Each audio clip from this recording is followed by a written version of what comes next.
It looks like the NBA's longest postseason deep freeze is about to thaw. But the Timberwolves' 13-year absence since their last appearance has been like a Minneapolis winter, dark and unforgiving. In hindsight, the worst of Minnesota's miscalculations along the way was missing out on two-time MVP Steph Curry in the 2009 draft twice. But in what-if world, anything is possible. And in episode 7 of our ongoing series, we consider what if Curry had packed a parka and played for the Wolves.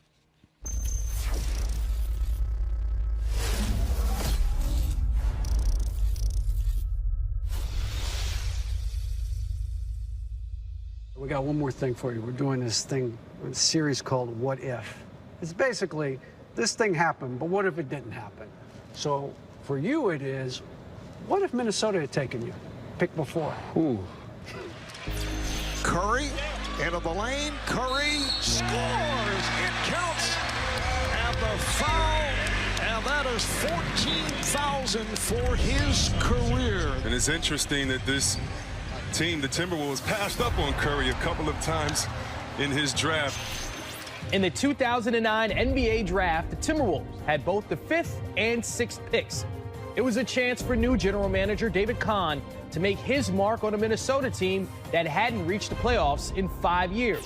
With the 5th pick in the 2009 NBA draft, the Minnesota Timberwolves select Ricky Rubio of El Masnou, Spain, and Juventud Badalona. Everybody knew that Minnesota was going to take Ricky Rubio 5. They had made no secret of that. That was the guy they wanted to take, and they were going to take him if he was available. The selection of Ricky Rubio was a no-brainer. The talent that you saw on display as this young kid was playing in Spain and playing professionally and getting beat around, that he was going to have the potential in the NBA to be a great leader and be a great point guard. So at 6, okay, they have their point guard. So you're thinking, I suppose they could take Curry if you think he can be a 2 guard.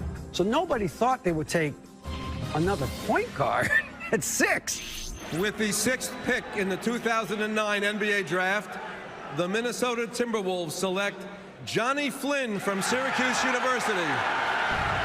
Well, at that time, I was surprised that they drafted another point guard. But I think David Kahn, who was the GM, wanted to play with 2 point guards at the same time, and that's what I was told. That's why Johnny Flynn was a shocker to everybody, because it was like, but you just took a point guard. Now you're taking another point guard to pick later? So that didn't make any sense. Steph Curry would be a great compliment because of his shooting skill to one Ricky Rubio. And instead, David Stern walked to the podium, and with the pick in at number 6 and the selection by David Kahn, the general manager, Johnny Flynn's name was called and not Steph Curry. With the 7th pick in the 2009 NBA draft, the Golden State Warriors select Stephen Curry from Davidson College. There were questions about his physical size. There were questions about him actually making that change over to a true point guard position. You know, he had a propensity to turn the basketball over, so there were some questions. One thing you didn't question, though, was his ability to make jump shots. And the other thing I don't think anybody probably knew about or didn't know enough about was how dedicated he was to improving his game. It's a dream come true for me, you know, being around the NBA, watching my dad play, and now it's my turn. I was, I guess, unfortunate to play against Steph my 1 year at UCLA Davidson. We played them in the John Wooden Classic in Anaheim, and Russell Westbrook guarded him for the whole game. And I remember thinking, wow, this kid is as good as advertised, maybe better. Larry Riley at the time was the general manager of the Golden State Warriors. And I had a conversation with Larry Riley the night before the draft. Of all the general managers in the NBA, he was the only one who was sure that this was a point guard that was going to have great longevity in the NBA and become a very, very good player. Larry Riley is the guy that got Steph Curry to Golden State. He was the guy that believed in Steph Curry and wanted to take him and resisted the urge to make the deal that everybody else wanted to make, which was to send that pick to Phoenix for Amari Stoudemire for a quick fix. Taking the long view required patience, and Curry's arrival in Oakland meant delayed gratification for Golden State fans.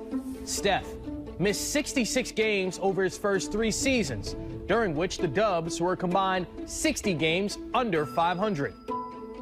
The interesting thing with Steph was, if you remember, in year 3, he had a lot of injuries with his ankles, and then he ended up playing just 23 games in that season. So there were a lot of question marks even in Golden State about what was the potential of Steph Curry and what they were going to do with him. He really struggled during his early years, both in his play and with his injuries to his foot. And after getting that corrected, he came back, was able to play injury-free, and then his work ethic, his skill began to take over, on to greatness.